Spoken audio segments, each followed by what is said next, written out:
Em ambientes naturais e na presença de água e gás oxigênio, a pirita, que é um mineral composto principalmente por disulfeto de ferro, sofre processos de intemperismo, o que envolve transformações químicas que acontecem ao longo do tempo. Um desses processos pode ser descrito pelas transformações sucessivas, representadas pelas seguintes equações químicas. Aí eu coloquei essas três reações aqui logo embaixo, porque vai ficar melhor para a gente poder trabalhar, tá? E aí o esquema todo é, considerando a equação química que representa a transformação global desse processo, as lacunas da frase no intemperismo sofrido pela pirita, a razão entre as quantidades de matéria do FeS2 e do O2 vai ser qual? Aí tem os valores aqui da razão, e a gente quer saber que durante o processo o que vai acontecer com o pH do solo, se ele vai aumentar, diminuir ou não vai ter alteração. Então aqui a gente precisa fazer aquele esquema de escrever qual é a reação global, né? E aí eu queria que você soubesse que as reações estão balanceadas individualmente e o processo como um todo também já está balanceado. Então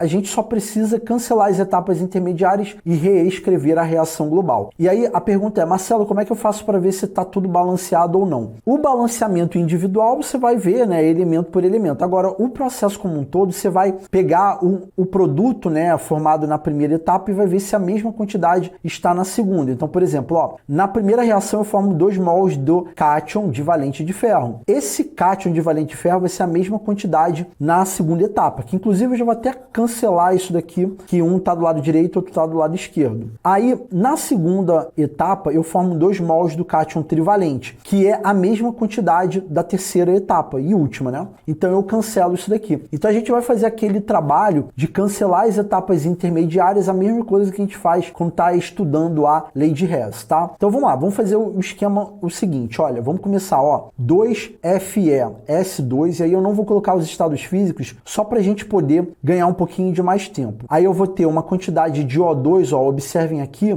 a gente tem uma quantidade de 7,5 O2. Qual é a quantidade de água que a gente tem? Então observe que do lado esquerdo, ó, aqui eu tenho 2 com mais 6, 8. E lá do outro lado do processo, na segunda etapa, eu vou ter o quê? 1 mol de água. Então eu vou ter uma quantidade de 7 mols de água no total. E do outro lado? Do outro lado, o que eu vou ter? Aí você pensa, ah, Marcelo, mas o H+. Então, calma que o H+, eu vou cancelar lá com o outro lado. Então, do outro lado eu tenho, ó, 2 mols de FeOH3. Aí, qual é a quantidade total de H+? Ó, aqui eu tenho 6, com mais 4 vai dar o quê? 6 com 4, 10. Subtrai desse 2 aqui, que está do lado esquerdo, então vai me restar o quê? 8H+, e os 4 SO4 2-, né, que é o sulfato. Então essa daqui vem ser a reação global. Se você estiver em casa e quiser dar um pause e ver isso aí novamente com calma, quiser tentar exercitar, essa daqui é a reação global que a gente vai chegar. Aí a primeira etapa da pergunta é, a gente quer saber a razão entre as quantidades de matéria do FeS2 e do O2. Então o nosso objetivo é trabalhar justamente aqui, ó, quantidade de matéria do FeS2 é o que? É 2. Quantidade de matéria do O2 é o que? 7,5, tá? E aí, para eu tirar essa vírgula, eu vou multiplicar tudo por 2, né? O numerador e denominador, chegando a 4/15.